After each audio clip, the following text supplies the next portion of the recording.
Good morning.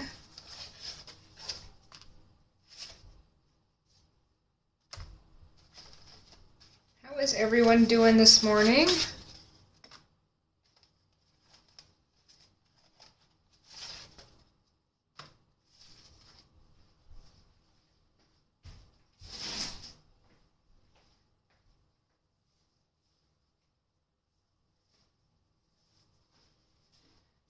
Hi, Jenny. Today we're going to be painting watercolor florals, and we're going to be getting started in a little bit. I did start this live a little early, though, because I'm also accidentally starting it late.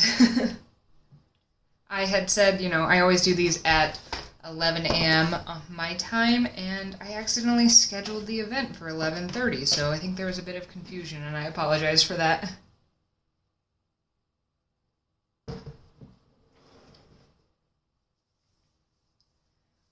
We're going to be painting a bunch of different flowers and trying out a couple different things, as well as I had 2 requests for peonies. I'm going to do my best. I'm not the best at painting them.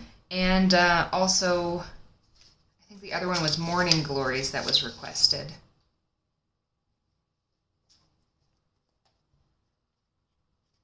If you have other requests, let me know. I cannot promise that I know how to paint them, but we can give it a shot.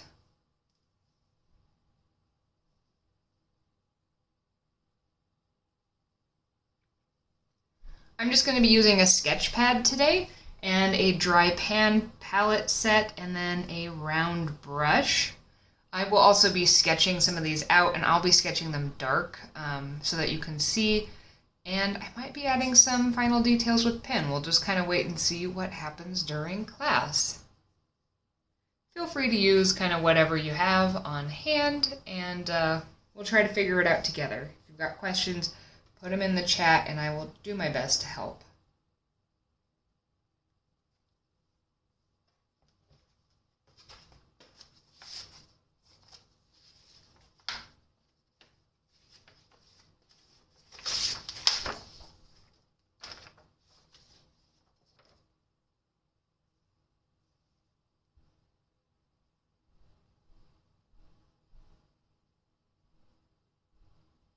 Oh, well, thank you so much for stopping by. I do upload them when they're done a day or 2 later to YouTube, so if you want to join in kind of later, go ahead and do that then. But I really appreciate you stopping by to say hi.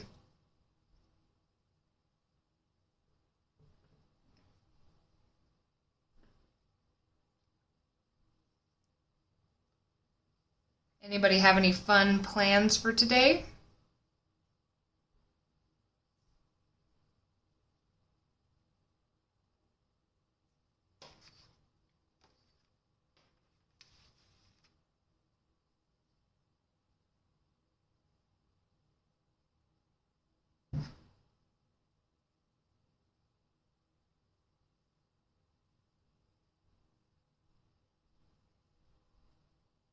You're going mushroom hunting? That sounds like fun. I love hunting for things, and I usually like rocks. Mushroom hunting does scare me a little bit because I don't know anything about mushrooms, and so I think it would be a little intimidating. Hello, hello.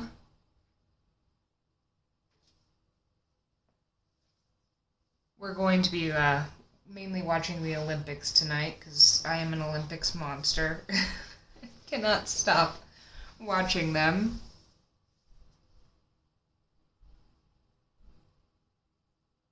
Oh, in Bulgaria the day is very much over. You've got a little bit of time for stuff, but it's pretty much over. Do you have any fun plans for the night?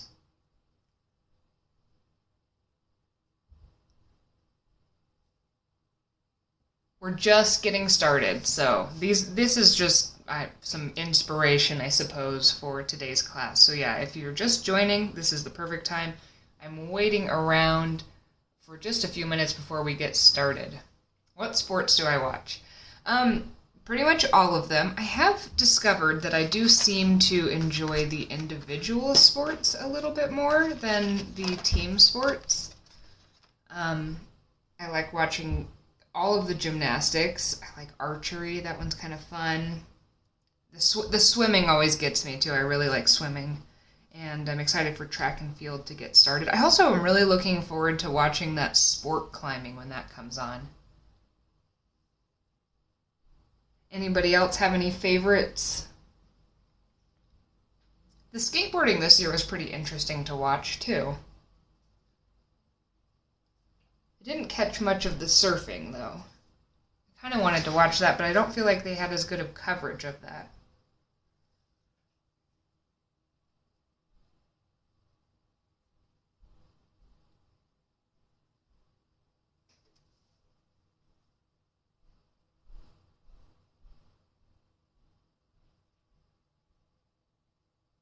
Curling, but winter. Oh, yeah. Used to compete in gymnastics and swimming. That's fun. Hello to Iceland and South Africa. South Africa's had some pretty good Olympic swims this year. Wasn't there? It wasn't. Didn't one of your girls in swimming win a medal, and like 3 different people broke the world record at the same time? I think that was one of the races that I saw.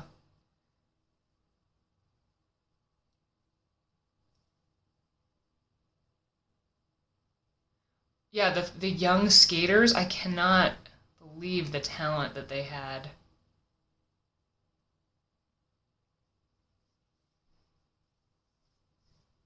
I don't know. I love it all. I will pretty much watch anything if the Olympics is on. I'm not as big into the Winter Olympics, but there are some fun sports there.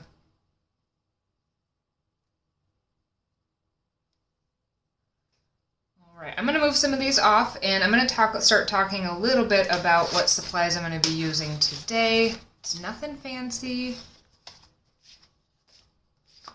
I've got 2 round brushes. I like to use slightly larger ones. These are both technically size 10, but I feel like this brush here is actually a size 12, and you can kind of see a little bit of a difference there. I've got a paper towel just so that I have something to clean it up with. And I'm going to just be using this is just a sketchbook. I don't even think this is 140-pound paper. I think this is closer to 90, but you know, we're going to work with what we have today, and since we're just kind of experimenting with florals, you can put yours together however you want to. You could do yours as individual little pieces, but this is a good sketchbook experiment thing. And then I have my dried pan palette. Yeah, feel free to follow along with the YouTube tutorial later if now is a late time for you or just an inconvenient time for you.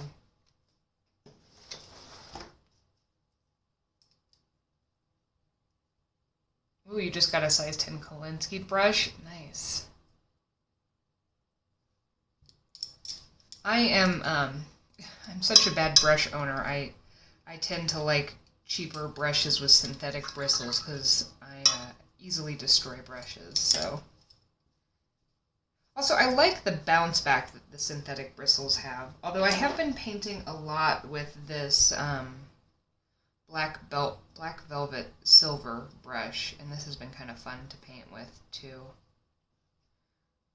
This one is like kind of a nice intermediate priced one. You know, it's somewhere in between the really expensive and the really cheap ones.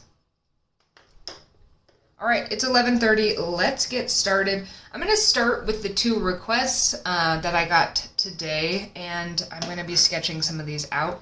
So one of the requests I got was for morning glories, a very specific type of morning glories, but they all have very similar shapes. I did some research on, I've got some morning glories in my yard, and these might not be the same morning glories you're referring to, but I did Google the ones that you mentioned, and I think they're kind of bluish purple, and I do love morning glories, and they're kind of crawling type ones. So this was my little experimentation last night, and we're going to try to improve on that for today.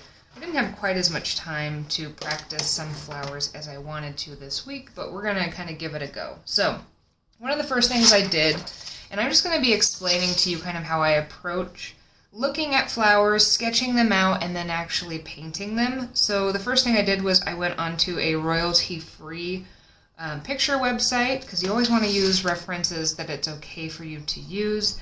And so you can use either your own or something that's royalty free. This one was, I think, called Free Pick, and then I also look on one, my favorite one, it's called Unsplash. I'll write those down too, in case you need to have a good resource for that.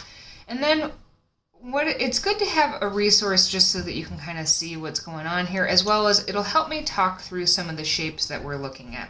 These flowers in general are kind of circular with a little bit of scalloping on the edges, and they have two kind of circles and then they go into a cone. And that's obviously going to look different at different angles, so we actually want to look at these. So this one that's facing in this direction, rather than being kind of a circle, it's going to be an oblong shape here.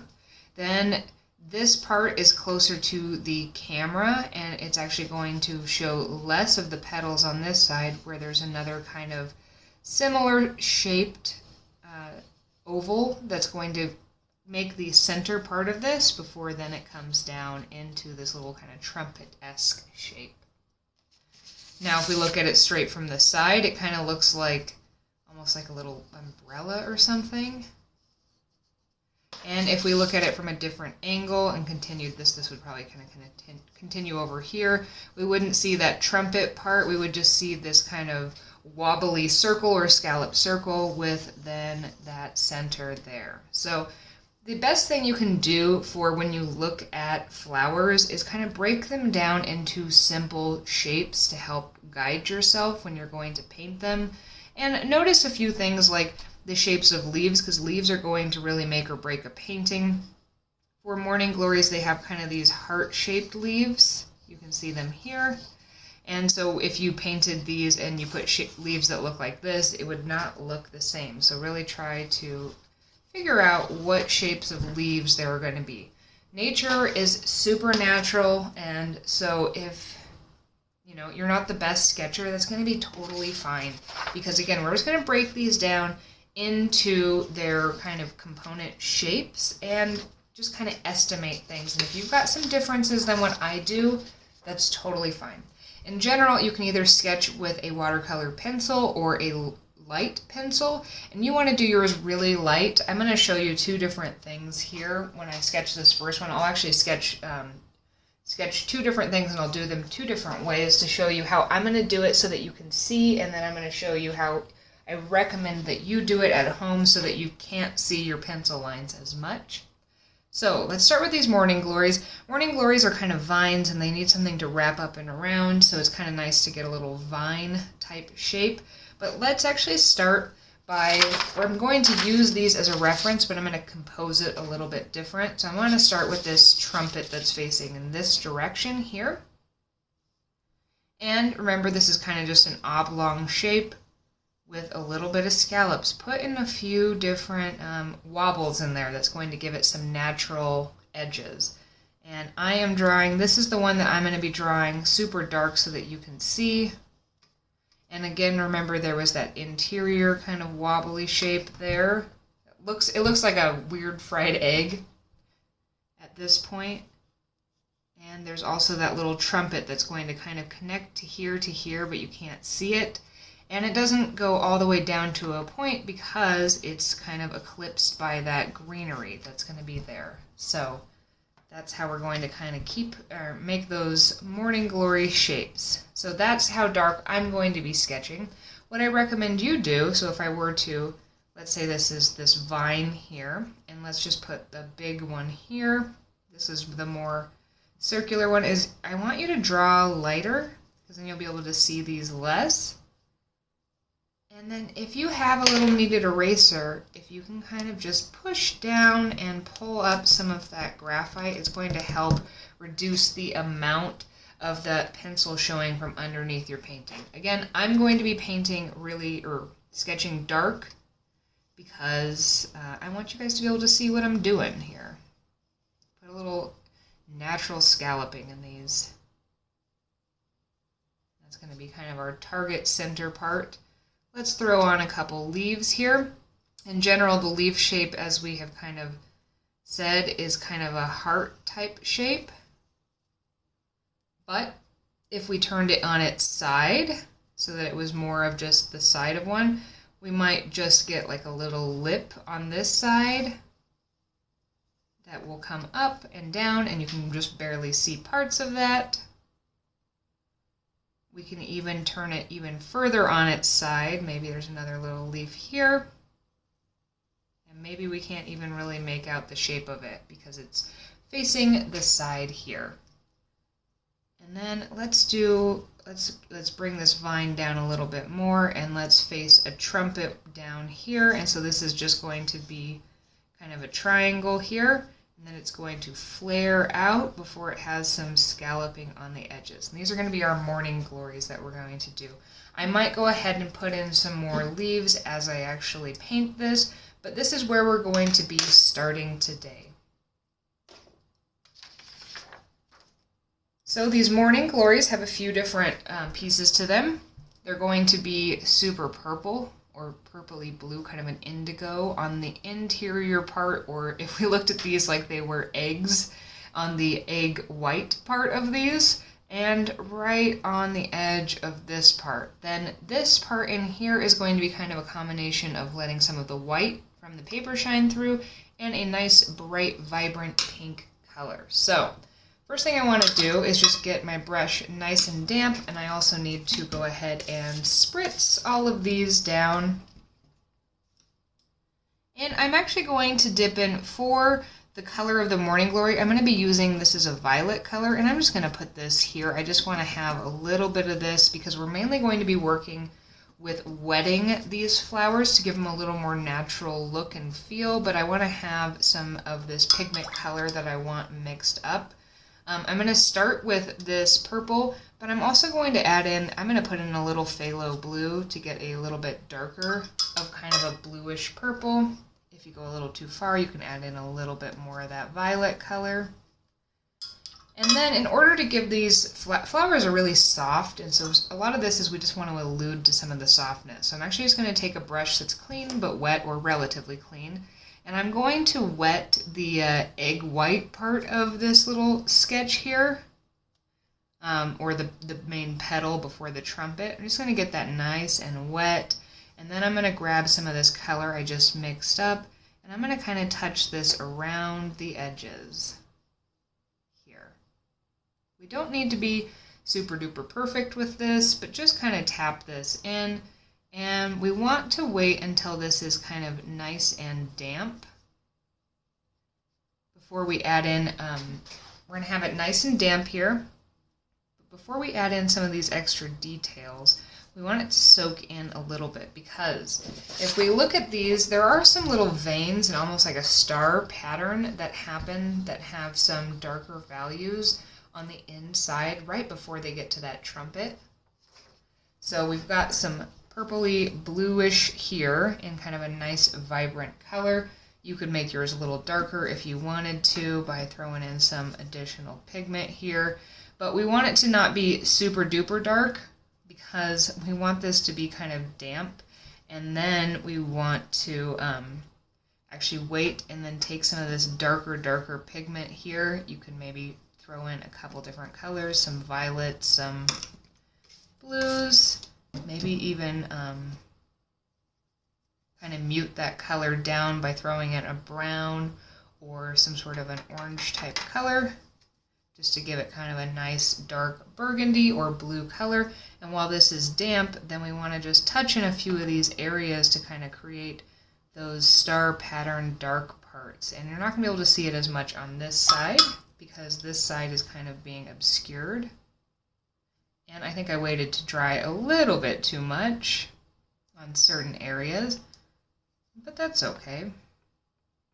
So just darken a few different little star patterns here.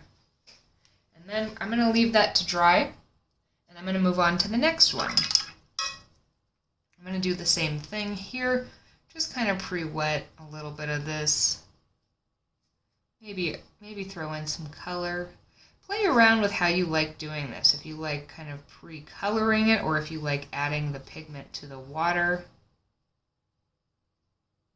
And it's okay to go out of the lines because, again, nature is supernatural, and flowers are typically pretty consistent in their shapes and sizes. There can be some variations, and, you know, maybe something happened to it. Maybe the wind got part of it, or a bug got part of it.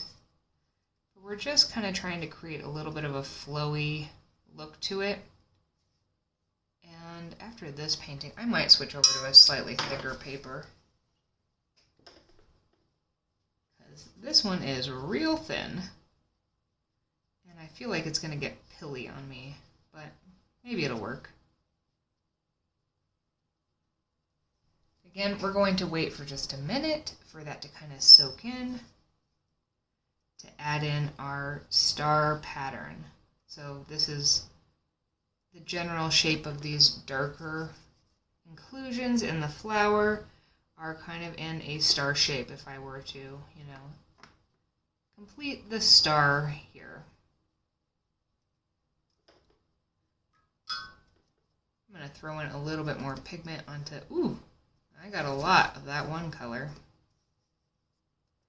onto some of the sides of these just to give them a little bit more vibrancy. And having some variation in how much water and how much saturation is actually going to give this a little bit more natural of a look and give it some volume and body, because it's going to kind of hint to the fact that maybe this kind of pops out a little bit here and this recesses a little bit, which is exactly what we want to happen.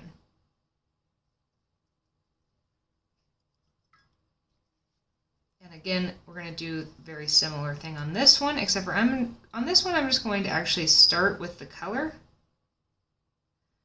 I'll let that soak in for just a second while I wash my brush, and then I'm going to just put a line of water here to kind of create a nice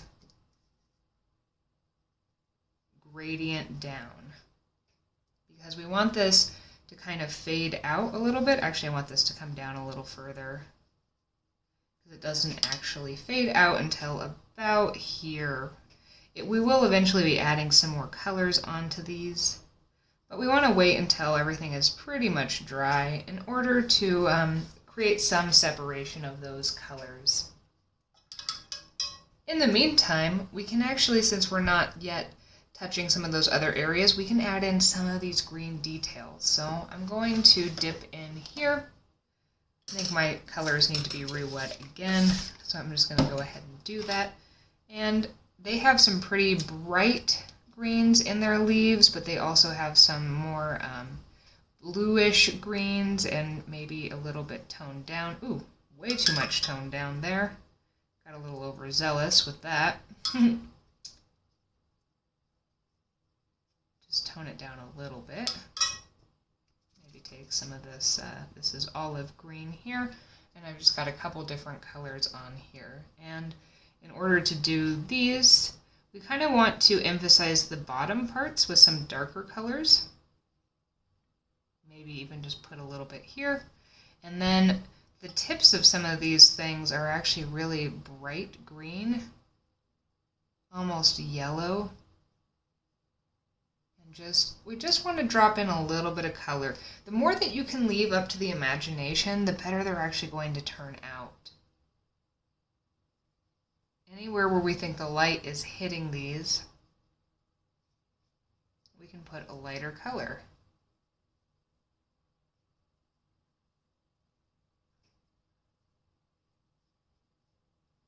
You can leave a little bit of white space to kind of hint to different things. We are painting Morning Glories. We're going to be painting a bunch of different flowers today if you want to join in. Just filling in some of these nice heart-shaped leaves that these Morning Glories have. We don't have to be too perfect. Throw in a couple different colors to get a little color variation. Maybe just throw in some water to kind of get some of those fun blooming effects. And then you can even just use what's in your brush to kind of fill in those gaps of where those vines are.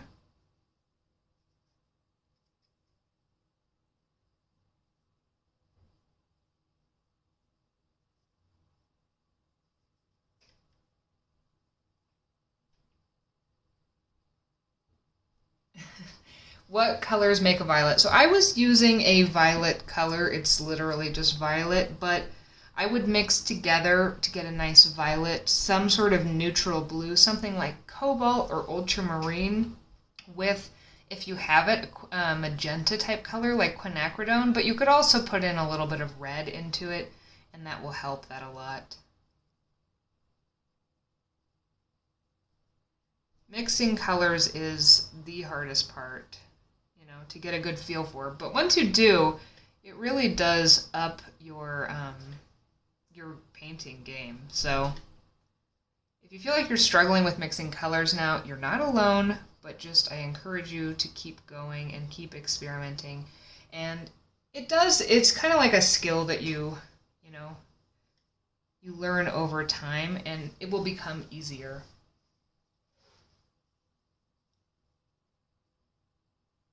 So I will be live for about an hour at this point. And we're going to just be painting a bunch of different flowers, and then I will upload this afterwards. All right, again, I'm going to fill in some of the gaps here. And then you can take a look at what your painting is doing. I feel like I need a few more leaves maybe over here.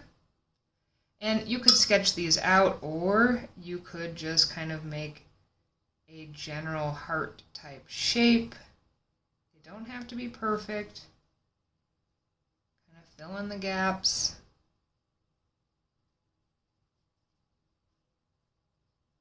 And I just want you guys to see how loose sometimes I am being with some of these, where I'm not trying to overthink it. I think that's one of the hardest things to learn in watercolor, is the more you overthink and the more that you try to emulate something exactly, the more trouble you're going to have, and more than likely the less success you're going to have. Just listen to what the paint is telling you. If it's telling you, ooh, this needs to be darker, like it's telling me that right now. I need some more darkness here. Just go ahead, listen to yourself. Trust yourself and your instincts.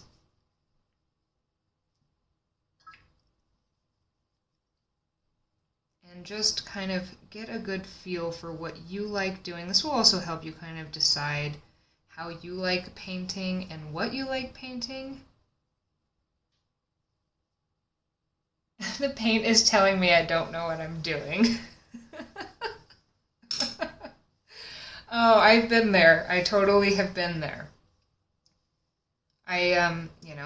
Obviously painting is supposed to be fun, so if you need to, sometimes it's good to take a break from what you are currently painting and just give it a try again later.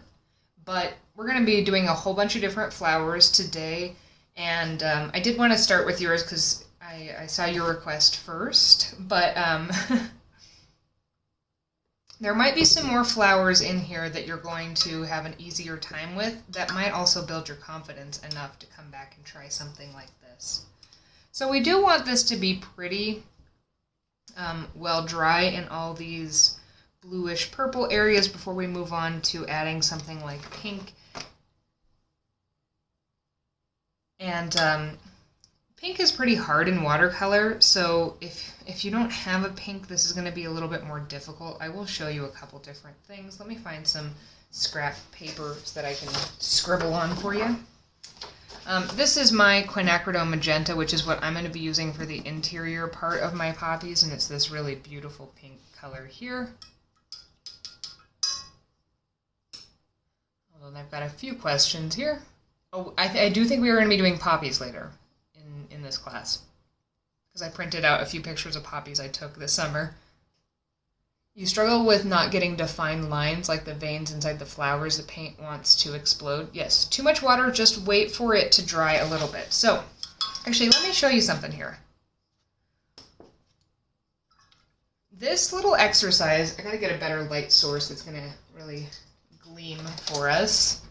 But get a light, and then I want you to take, I don't know, here, we'll do a whole bunch of this color here. Make yourself a little swatch of water, or with some color on it.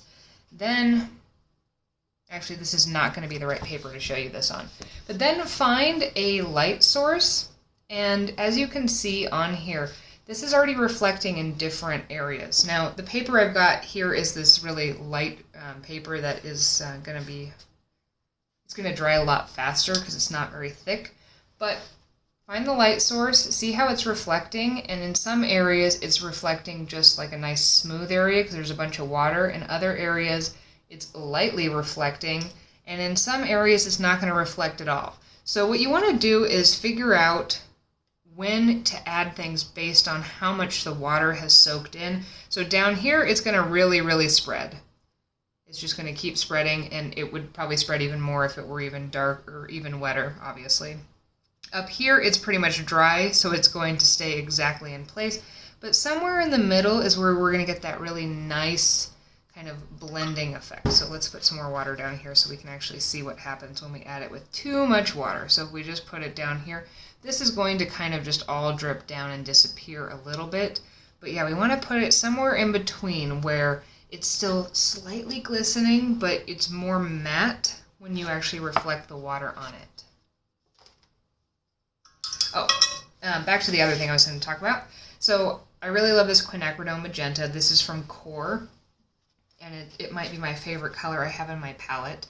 If you don't have a pink in your palette, it can be really tricky to get pink, but you can just take quite a lot of water, and a little bit of some red. I got way too much on my brush. We don't want much. We want to really water down that red color, even maybe more than this, but this will help you get a pinky color just by really watering this down. But as we can see, if we actually put it on, it would be super red up here. I think this one is literally called Red. Let's do the same thing with the Crimson Lake in case you've got a different red. If we put this on, oh no, that's Bordeaux. I think that one's Bordeaux. Here's the Crimson Lake one, I think. This one is probably going to be the hardest to get a nice kind of pink color, but if you do thin this out quite a bit, it's going to help. You could even maybe throw in some super bright yellow to kind of brighten. Oop, I got green on my palette. Whoops. You could throw in a little bit if you wanted to kind of brighten up that with a little bit of yellow, but pink is hard unless you have a good dedicated pink color. But I am going to be using this Quinacridone Magenta right here, and I'm going to put this now on the inside here, but I'm just going to do one swoop here, and I'm also going to put it here before I wash my brush. And now I'm just going to fill in those other areas with water so it'll kind of flow down. Like that. Let's do the same thing here. I'm going to just do one nice swoop with the real pigmented color up here, wash my brush, and just fill that with some water so that it has a little bit of a variation of that pigment. And in here you can leave quite a bit of water because it'll give you some kind of interesting effects as it dries. And then it's going to be the same thing here, except for I'm going to tap this really bright pink here. And then I am going to put some of the water here as well as bring it up a little bit just to kind of soften that edge. If you do a light to dark, the color won't change very well because dark overpowers light. Yeah, that's true.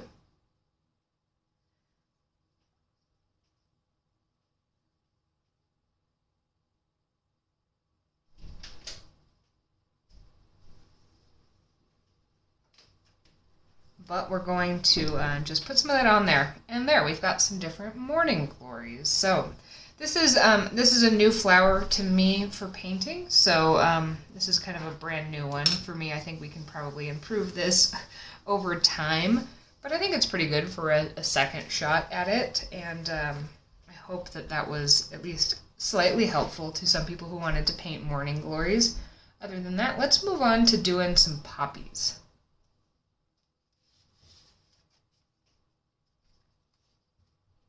So I've got a couple samples of just some simple poppies here. Trying not to set this where I've got a bunch of wet paint. We'll see. And we've got some poppies here too.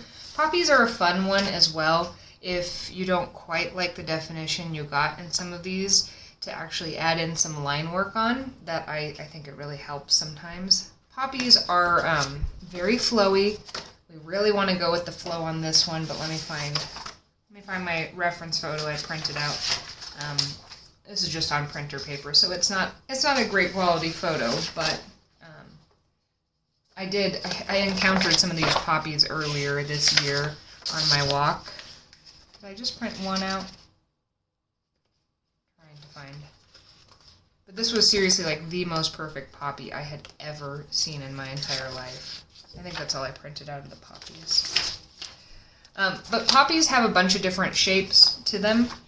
So they are either, if you looked at them from straight above, they're pretty circular, and the leaves, or the petals, they overlap a whole bunch of times.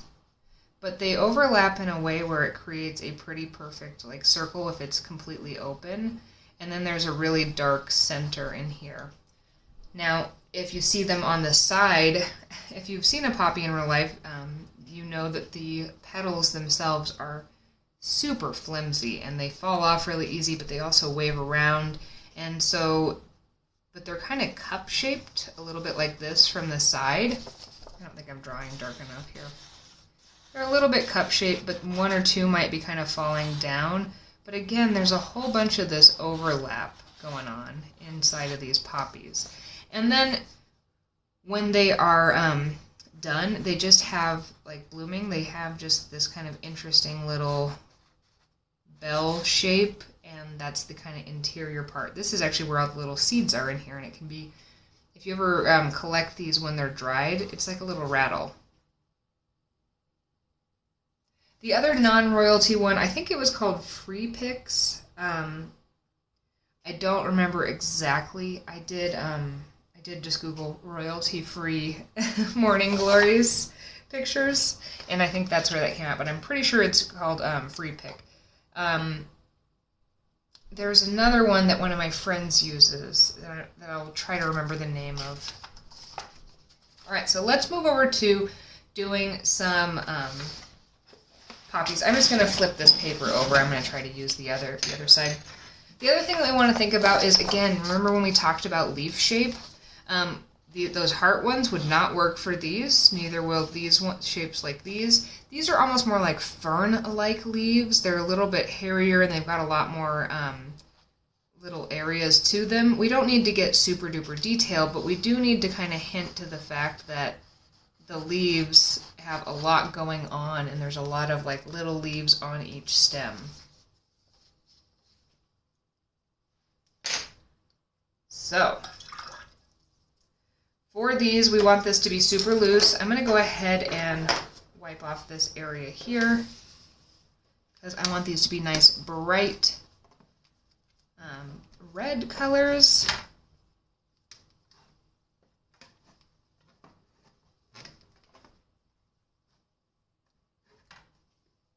There we go. Clean slate. Let's get ready to do this. Poppies are a really beautiful red color, but they have a lot of kind of yellow and orange undertones to them, so we want to kind of get some of that color going on our palette here. The red that I currently have has a lot more of those kind of pinky or purpley undertones here. I don't know if you can see that super well on the camera, but I want to actually grab some of this orange type color and just put it in, because I'm looking for a nice kind of rusty red color. Let's start with a really simple poppy. Let's think of one that is just beginning to unfurl. So they actually have kind of this green casing that covers the little bulb before all the petals explode from it. So let's start with one of those, because it's actually a little bit easier to do. And for those, what you're going to do is just take a damp brush and grab some of your kind of rusty red color that you've made here. And we're just going to kind of define this kind of closed off shape, except for we're going to hint to the fact that this wraps around. So the first stroke we're going to make is going to go up, and then it's just going to kind of come here And we're going to make this weird shape. I don't know what I would call this shape, but this is kind of one of the first petals. And you can play around with adding some color if you wanted to. This is a good time to add in some different browns and things to give it a little bit of variation of color. Let's grab some crimson too. And just drive a little bit of that down at the bottom of these. And then all we want to do is remember there's a bunch of overlapping in poppies, but the center does explode and is open. So we want to kind of create the idea that there is some kind of negative space on the inside of this, but there are still a bunch of overlapping poppies. And so we're going to take we're going to vary the color saturation a little bit by putting a little bit more water in our brush. And then we're going to hint to the fact that there is another leaf or another petal kind of over here. Make it kind of a little bit of a messy stroke. And then we're going to hint that this kind of comes and doesn't quite touch. We want to leave a little white space between these petals. You could even do this one more time over here to kind of hint to the fact that there's a whole bunch kind of going on here, that this is about to kind of unfurl. Put a few of these in here. Let this dry a little bit. And then we want to really hint, the bottom of poppies have these really intricate little hairy little green baskets that they sit in. And so by adding in kind of that little bulb here is going to help us kind of hint to the fact that this is a poppy. And if you add this while everything is still kind of nice and wet, sometimes you get kind of an interesting mixing of colors that is kind of nice and delightful. I think I tried to over control that one a little bit too much, and so it is not my favorite that I have done. I'm actually going to try to incorporate these two together here just a little bit, just to kind of make them, maybe there's even one that's coming down over here, just to make it a little messier. I actually think that looks a little bit better like that, but we'll see.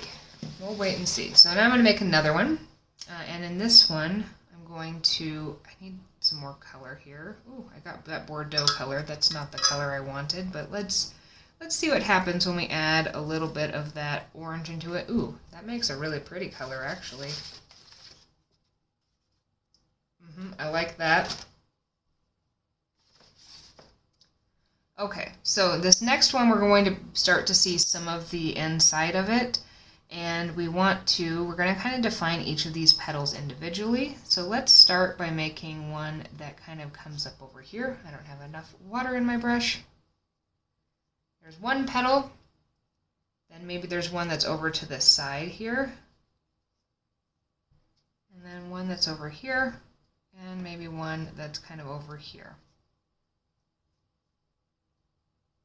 Perhaps you can even kind of see where this one falls behind.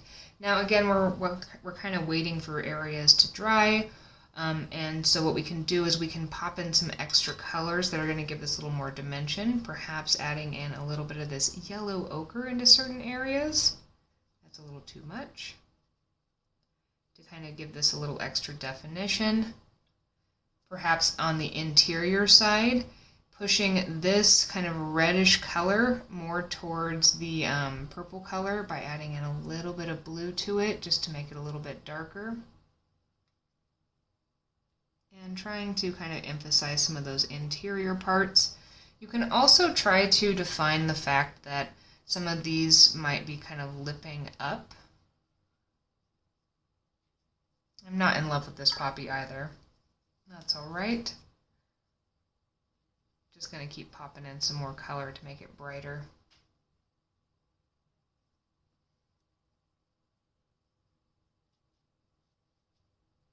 Apparently I'm having my little bit of an off day with flowers while trying to teach you guys flowers, so sorry about that. I'm going to go ahead and actually put in a little bit of a stem area just to kind of hint to that.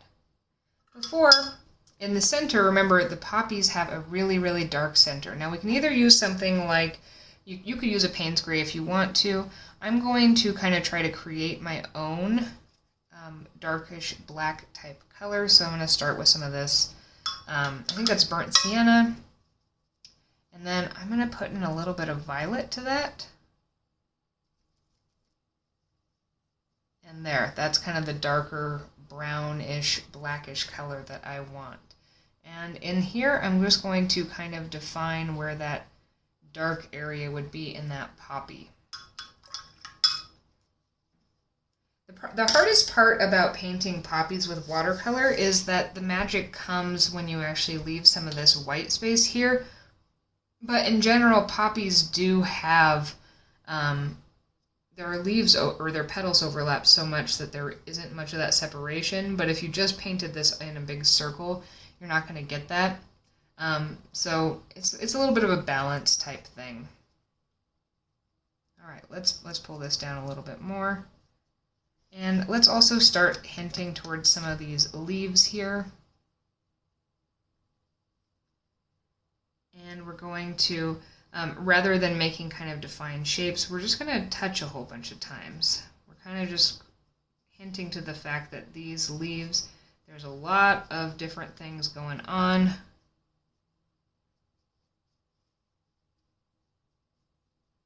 that's a little bit about poppy leaves. Now, one of the easiest things to do is if you do end up with one or two poppies that you like and you're afraid to add more, you can actually just add in one of those little poppy shells, basically. So you could add in a little area where you're just hinting to the fact that, oh, this was at one time a poppy. And sometimes just popping in a couple of these, if you put some of that red throughout, it's going to kind of create a little bit more interest because there is a little bit darker area on the tops of these. But you can pop in some different little poppy parts. Let's do another one that is open but from kind of the top part over here.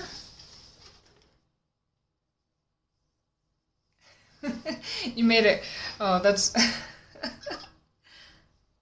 Yeah, I kind of feel like my poppies are, they're leaving a little something to be desired. But we might be able to come in and salvage some of these with some pen details at the very end, and I might play around with that. So sometimes if things aren't working out, you can use them in other ways.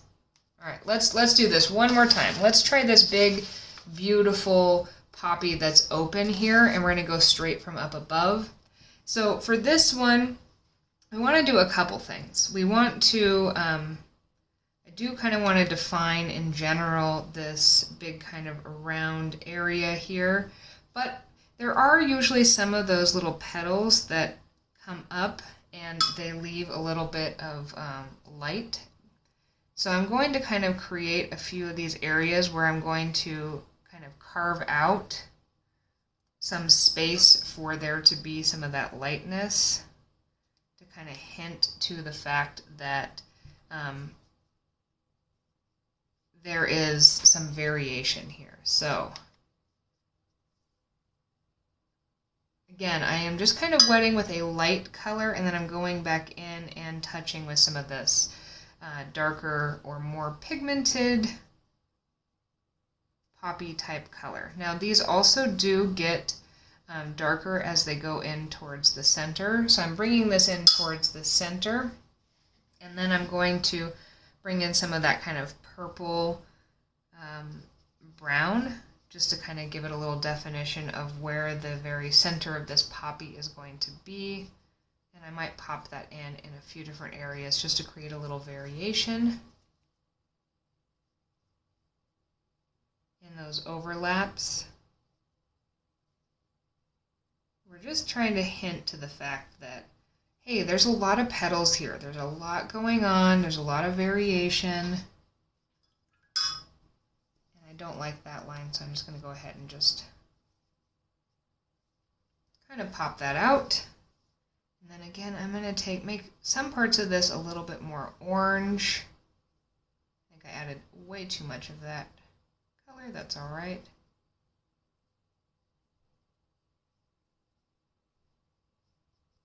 We're just going to kind of vary the color here, trying to maintain some areas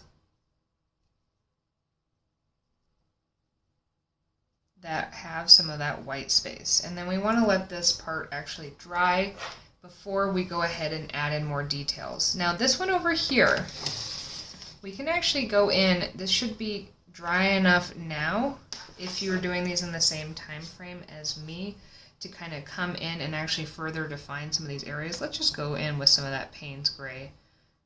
You know, a lot of times you want to avoid using black, but if you want to use it, go ahead, because the interesting part about poppies is often this center part, and it's really dark, and then there are all these little kind of various hairs in there, or I think they're called, well actually I don't know if these are stamen or not, but by adding in a little bit of that texture in there, it's going to give you the actual idea that this is a poppy.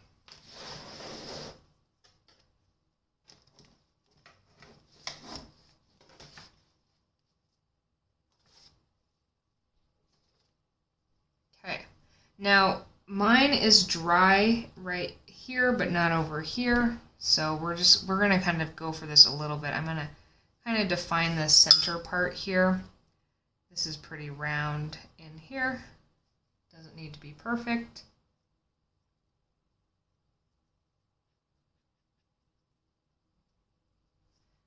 We can do this in a couple different iterations as well. We might want to just let this one kind of chill out so that we can add some extra layers to this center one here. Now, while we're waiting for that to happen, let's take a little breather and let's talk about some simple flower shapes that you can make without really having to have any idea on what you're painting or what you're going to paint, and you'll still be able to end up with some kind of fun flowers. So with a round brush, you can do a ton of things. With a round brush, you can make really simple leaves or petals just by using the shape of this. So perhaps practice making a little bit of a leaf shape just by touching this down here. See how varying it by doing one C squiggle and then another C squiggle next to it are going to differ in what types of leaves you kind of feel like you're creating. Using a different color that's a little more reminiscent of a flower, think about the fact that you can make little petal shapes using just the shape of your brush. Just put them in a slightly different pattern.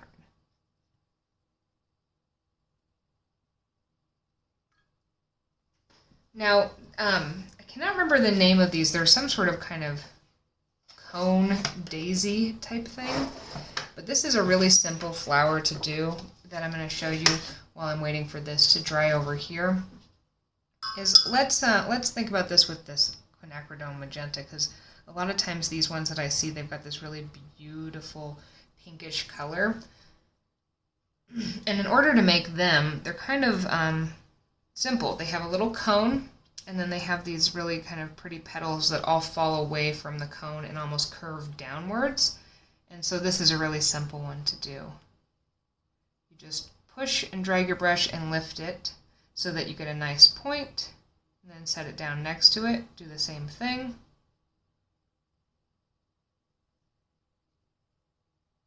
And you just want to do this. Let's do one more little one here. Just a few times here. And that is the basic part of our actual flower before we add in this like middle cone with a darker color.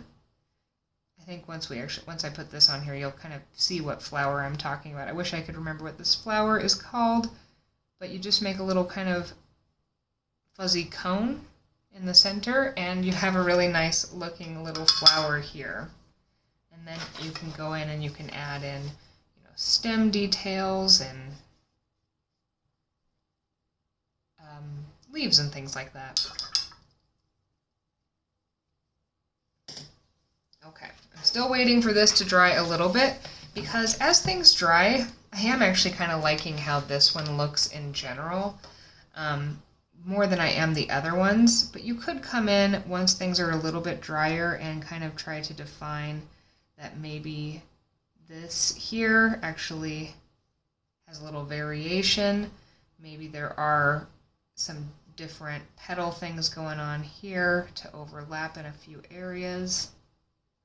But I still want to maintain that white space that's happening in there kind of as best I can. Thank you. Yes, echinacea or purple coneflower. That's what they are.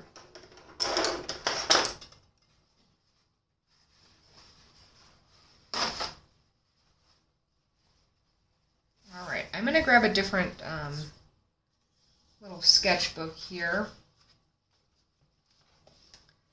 And let's do some other fun little simple flowers while we wait for this to kind of chill out for a little bit.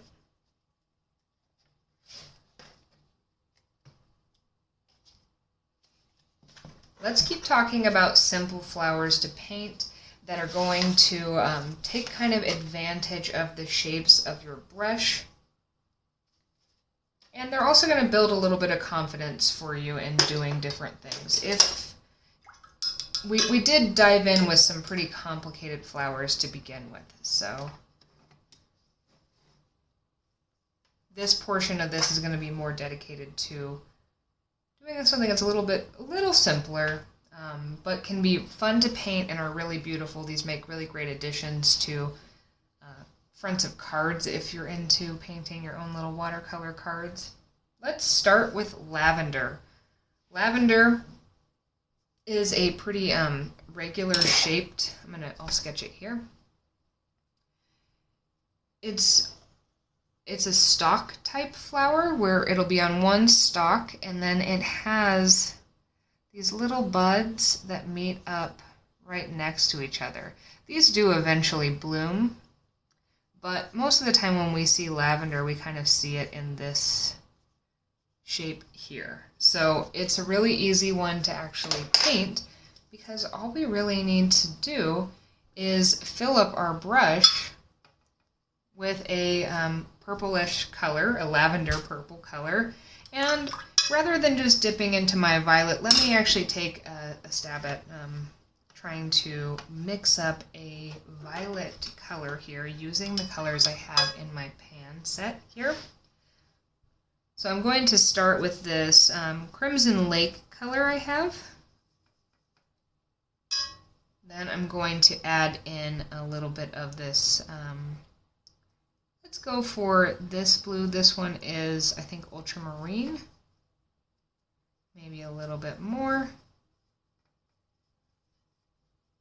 And I'm just going to check in on this color. I already know it's pretty dark. It looks dark there, but if I were to add a bunch of water to it, it actually is a pretty nice light lavender color. So that will work. I'm just going to put a decent amount of water right here so that I can grab little bits of that color at a time. And then we're just going to take, this is my slightly smaller round brush, and I'm just going to, I got a little bit too much water in there. I'm just going to make little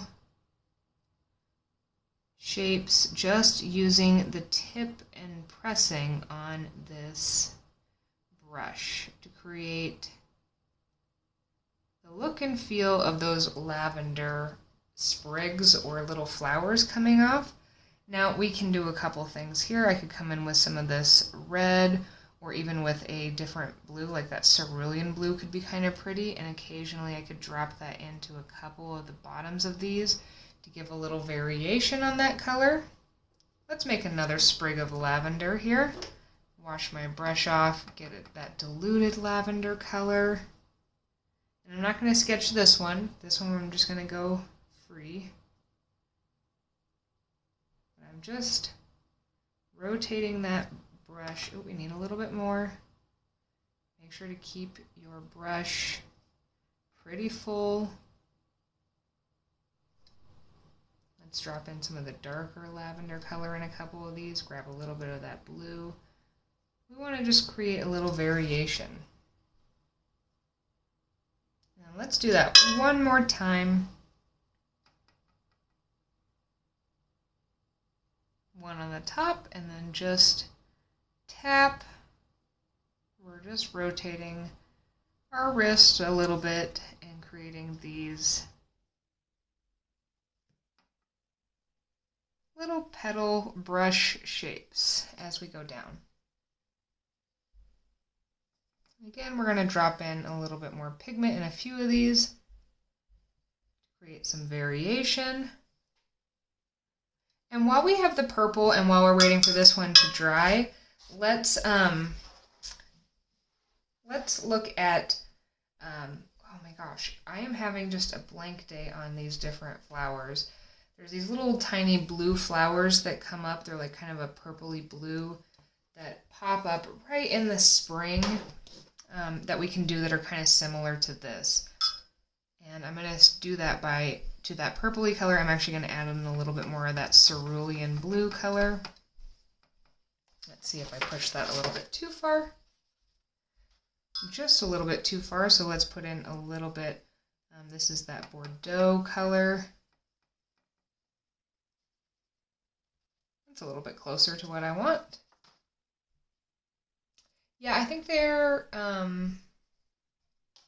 these are the ones that I'm referring to. They have like these little bell shapes, but they're really, I know what these are called, my goodness. They're really clumped together. All right, in order to do those, what we're going to do is take that kind of purpley blue color and we're just going to, we're making kind of a cone shape, but we're doing it with a bunch of little individual dots. Yes, lupines, or yes, no, lupines are different. We are going to paint lupines though. These are really small. Oh my gosh, this is going to drive me crazy. Yeah, so lupines that we're going to paint are these, and these are a little bit bigger. Either way, well, somebody, I'm sure somebody, yes, I think that's what it is. I think, maybe, no. It's not hibiscus, I know that. Anyways, all right, so for these ones, we're going to make this kind of cone shape. In general, it's going to be kind of this shape on top of a stick. That doesn't actually look like much of anything. But we're going to start, and I'll do this 2 different times. We're going to start by just making some little kind of dots. And you want some of these to touch and some of them to not touch. And then we want to, about halfway down, wash most of that pigment out of our brush because we want these to be a little bit lighter as we go downwards. Then you can actually grab some of that pigment from up above. We're just tapping down. Maybe grabbing a little bit more pigment in certain areas. And let's try this again up here. And another one. We're just tapping, adding some water to our brush to kind of vary the color.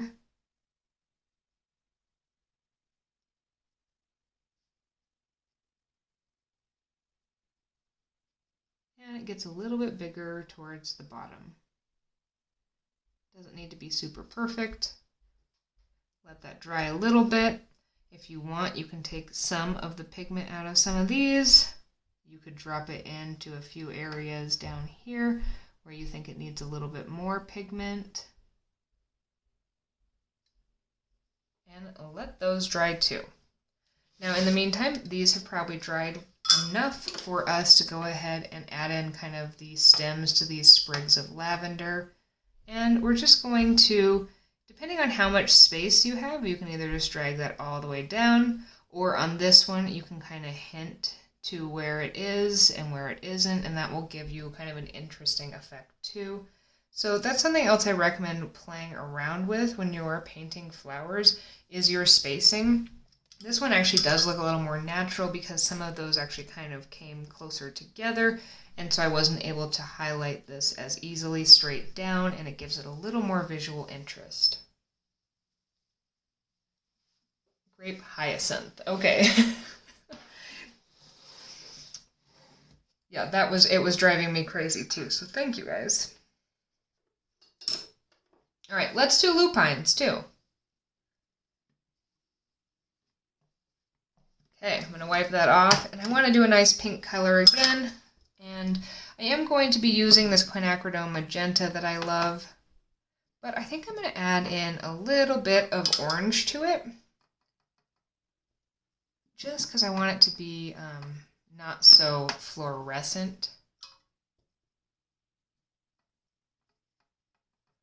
So in general, this is the color I'm going to use. You can use whatever color you want.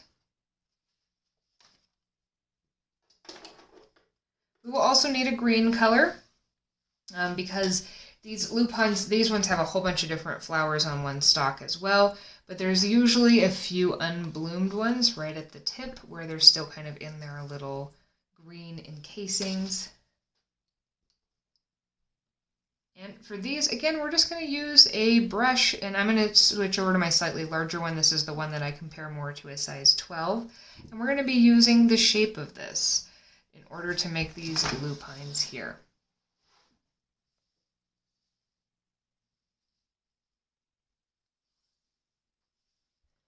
You're remembering how crummy your initial attempts at gouache were? Yes. Yeah, keep soldiering forward. You will improve, and you will find what you like painting, and there are kind of different things for different stages too. I've found that over the years as I've painted, there are certain times where certain things are really matched to my painting skills, and certain times where they're not. Like at the beginning, painting flowers was really fun. Then for a while, as I got better, it became a little bit more difficult because I was trying to over-control things. And then I feel like I'm kind of coming out the other side of that, and I'm kind of starting to really see the flowers in a different way. And I do think it is making it a little harder for me to teach because I'm kind of in a transition period in how I think about painting flowers again. So, you know, thank you for soldiering on with me through this. Flowers are definitely not your comfortable zone. Totally understand. And, you know, just because they're not your comfort zone now doesn't mean that they won't be in your comfort zone. Okay, anyways, we're going to talk about this. We're going to do this lupine here. So it's kind of this nice, like, cone type shape. And in order to do those, you just take your big brush, fill it with some water, and at the kind of top part of these lupines, they're going to be a little bit smaller. And then they're going to get bigger, and some of these are going to meet, add some water into your brush. Some are not going to meet, and you just kind of want to, the white space is your friend in a painting like this. Leaving a little bit of white space is going to be your friend in this. Then I'm going to grab some of this kind of, I'm going to grab olive green and sap green together because I think that'll be a nice complementary color to this. And I'm going to just kind of create the hints of the unopened areas on this. I think I've got it a little bit too dark. So here are some unopened ones at the tip of this. And then we can actually go in, you can either wait if you're worried about touching areas that are still wet, you can wait.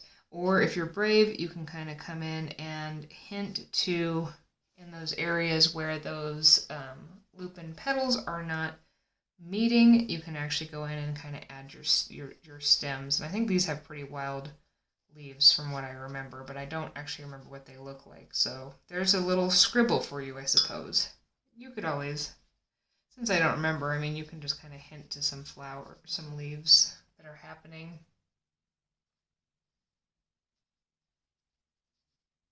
I don't know. All right, and again, for these ones, we just want to add in their little stems. Maybe, so I painted that one in that way to kind of hint to the fact that it was kind of moving in one direction.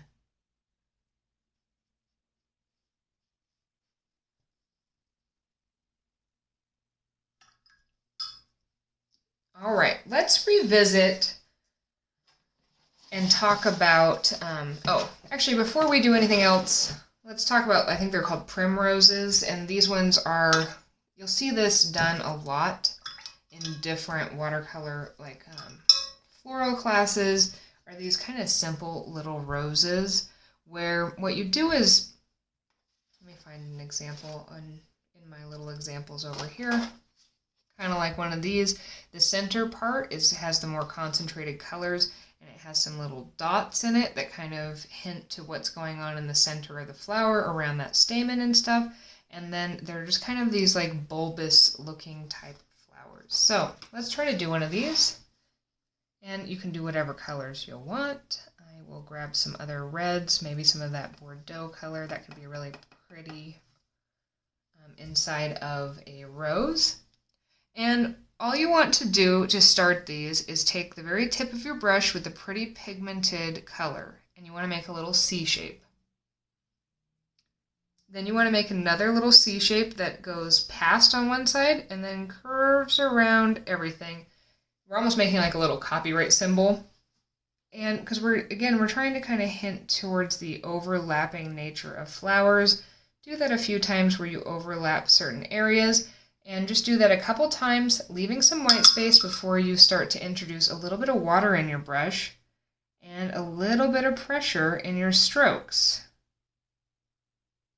You want to make sure you're leaving some white space, but you want some of these to overlap. You can vary the amount of pigment that you have in your brush just to create some interest. And just kind of overlap some of these. And you can make these as big or as small as you want. So there's kind of a bigger one. Let's do a little bit smaller one.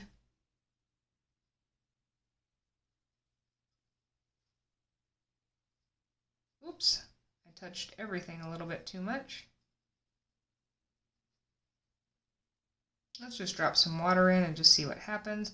And then after these have dried a little bit, that one turned into a whole mess. Whoops. We can actually just kind of come back in and add in some little dots, which is going to help kind of further define some of these. Or you could start with the dots if you're more comfortable with that.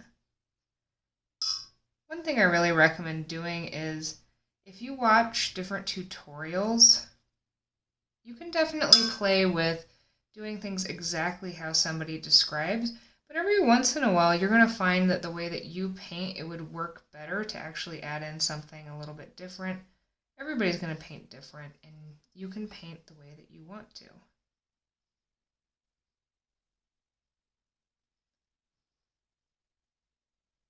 The trickiest part of these is that you always have a tendency to want to over control. And I can even feel that happening with myself right now. And try to let go of some of the control that you have on these. And the more that you can, and the more white space that you can kind of preserve, the better it's going to go for you. All right, so we are coming up close to time. So what I want to do is revisit the first ones we did here. Kind of look at what's happening. This poppy, I actually really like how this poppy turned out a lot. One thing I would want to do at this point is take a little bit more brown and black and kind of further define some of the shapes now that everything is nice and dry in here, and I can actually get some layering. And I can kind of further define some of these areas.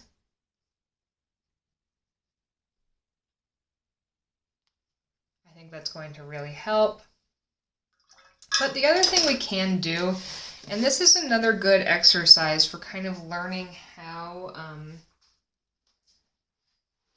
different leaves look in different shapes and configurations and things like that, is to, using a pen when everything is nice and dry, actually go back in and like take a look at these paintings that maybe you aren't crazy about, but try to make something from them so that you can kind of see where the different defining parts of these are and maybe where you wanted the separation to be.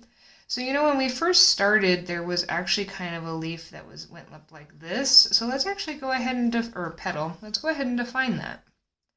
All right, we already have a little more separation.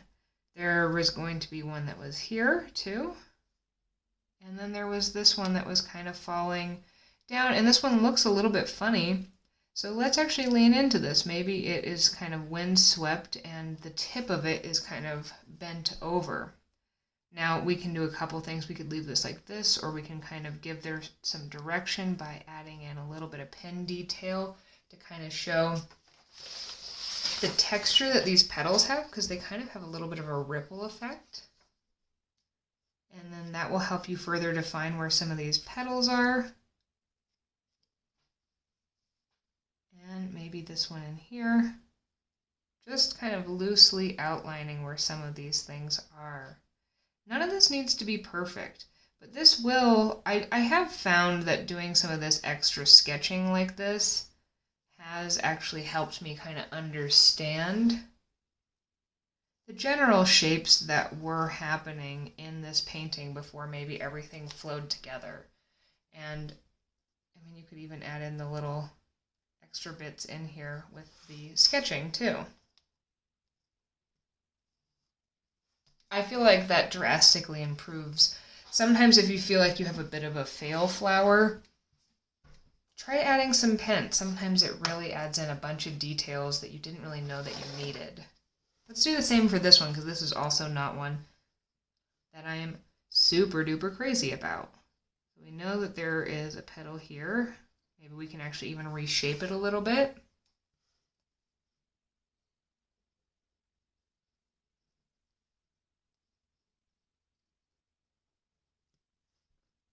And this one's a little bit wonky here, so maybe this is another one that the lip of it is kind of folded up. And what I mean by that is you can see here how all these other petals, they go straight out, but this one, it's actually coming up and then it's lipping over just a little bit here. You're changing your TikTok name to Fail Flower. That's actually kind of a cool TikTok name, but I doubt that you have failed as badly as you think you have. So anyways, this one maybe it lips up. So maybe it comes out here, but then it lips up here before. So you can kind of see the little lip on it.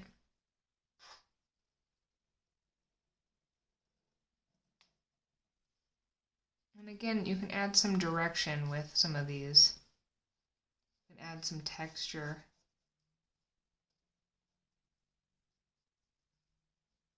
You can further define the center parts here. And I don't know how you feel about it, but to me that took two very mediocre looking poppies to me and actually turned them into something I kind of like.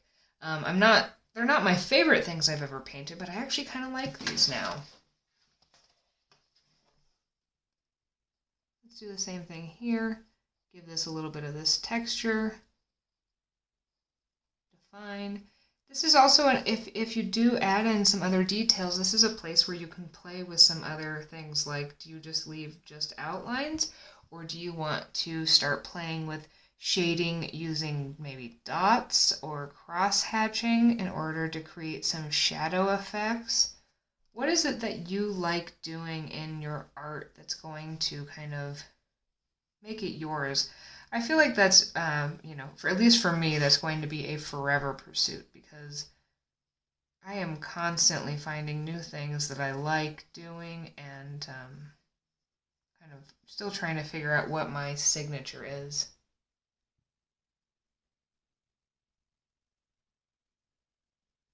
You only had a dry pen, so you've had to draw over and over the same line. That could be kind of fun too, yeah, if it was kind of a little bit dry and you're not getting a ton of those details and just some of them are kind of coming through.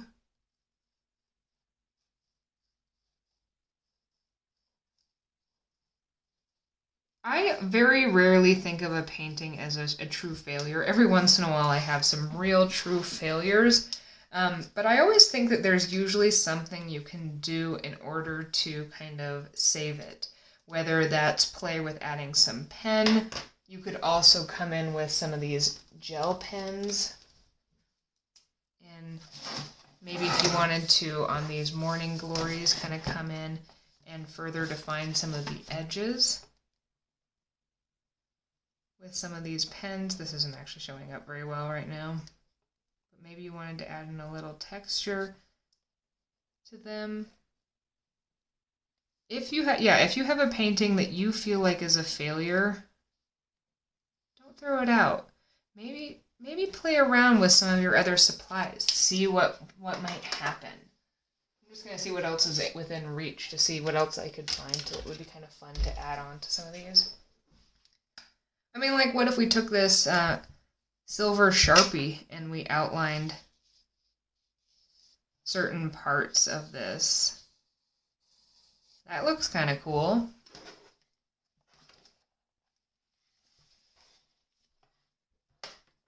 Maybe, yeah, you end up liking adding certain things.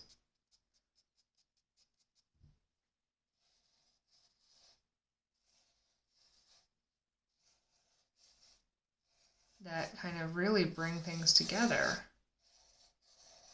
You'll also find things you don't like doing.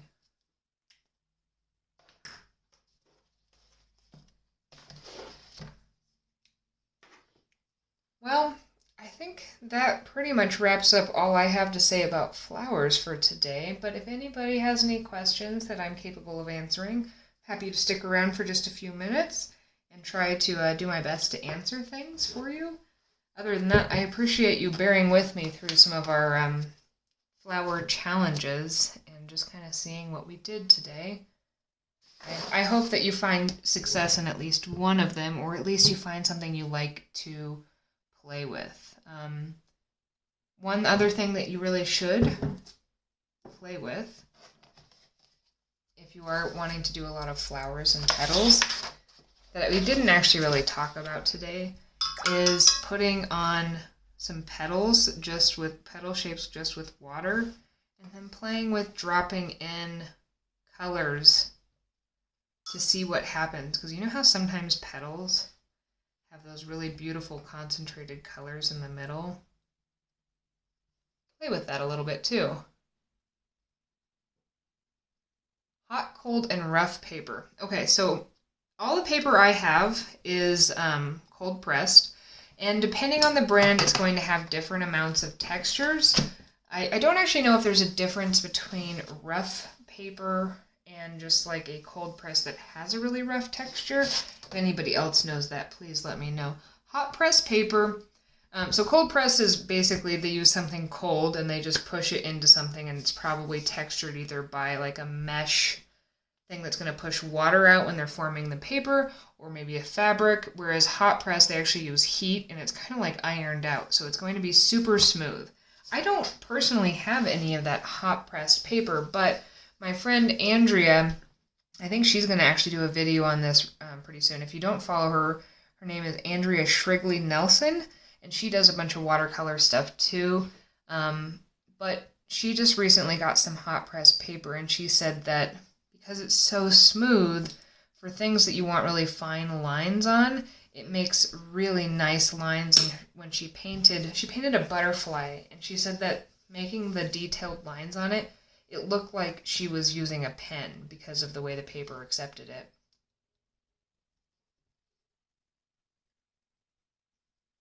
So hot, cold, all that, it's just going to be about finding what you like. I like some texture on my paper, but not too much. For like beginner type paper, I like the Canson 140 pound. I've also been using this as Michael's. Their 140 pound one is pretty good too. It has a light texture to it. I personally don't like the texture that Strathmore cold press paper has. I feel like it has too much of a texture, and it's not my favorite, especially if I'm doing something that has a bunch of hot, flat washes in it. Well, thank you everyone for joining. It always makes my day if you send me pictures. I don't have my little thing where I show you my handles, but you can either make a video, or if you want to just send me a direct message through Instagram. I love seeing what you did, and I hope that everybody has a really great day, and I will see you again next week.